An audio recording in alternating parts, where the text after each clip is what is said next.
नमस्कार स्वागत आपणकु राउरकेलार भल खबर रे आज सेक्टर 16 स्थित धबलेश्वर मंदिर परिसर रे एक स्वच्छ पानी कलर उन्मोचन करा जायथिला।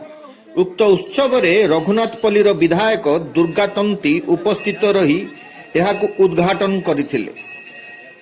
एही पानी कलटी राउरकेलार विशिष्ट शिल्पपति दीप्ति रंजन पट्टनायक बा डीआर पट्टनायक साहाय्य रे बसा जायथिला। उक्त उद्घाटन उत्सव रे अन्य मानक मध्यरे सुरेश शर्मा, कैलाश साहू अनेक समाजसेवी उपस्थित थिले।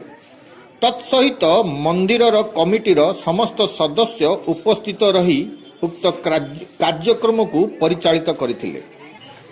अन्य मानक मध्यरे एई कथाटी उच्चारण हेउथुला जे एई कळ जेपरि मंदिर परिसर रे बसिछि या निहाती भावरे समस्तंकु साहाय्य कराइबा हबो। आपण मानंको अनुरोध आपण माने राउरकेलार एभली भल खबर को आपण माने देखि पारुथिबे। वर्तमान विधायक दुर्गातंती एई पानी कळ को उन्मोचन कराइले। एई फलकरे आपण माने स्वच्छ भावरे बारी पारुथिबे। गोटे भल कामर खबर आपणको आगरे आमे उपस्थापन करियोछु।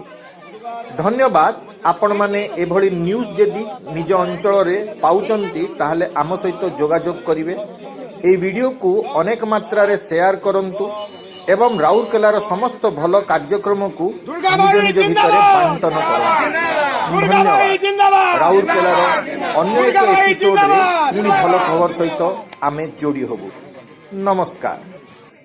एहीपरि जदि आपणक अंचल रे कोनोसी भल काम हेबाकू जाउअछि आपण आमकू जोगाजोग करि परिबे। आमे आपणक भल खबर को लोकंक आगरे देखाइबा पई प्रस्तुत अछु। धन्यवाद। जोगाजोग करिवार नंबर आमर ए वीडियो तळे आपण देखि परिबे।